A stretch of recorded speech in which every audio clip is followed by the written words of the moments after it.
is growth capital? It's a really good question, Michael, because I think one of the challenges in defining it is just the breadth of which it can imagine. And coming from a technology venture investor, I'm going to lean on the technology world to perhaps answer that. And I think one of the interesting observations that we see is the sort of life cycle of a company in the technology world goes through a very different growth curve today than perhaps it did 10 years ago. You can actually Google it now, so it must be big, and it shows up as a defined term, which is amazing. And it talks about sort of use of proceeds and acquisitions and things like that.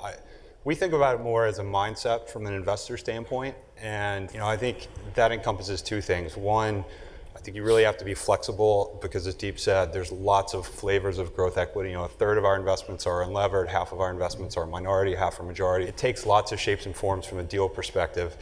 And then also, I think it's just a mindset.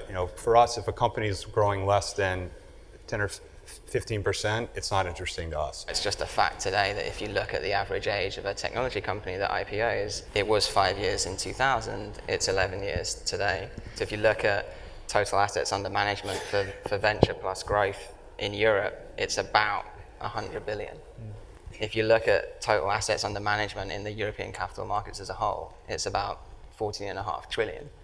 So, venture and growth is a drop in the ocean of all the funds being managed out there. So, yes, you have seen more capital flood in, but it's still a tiny allocation overall.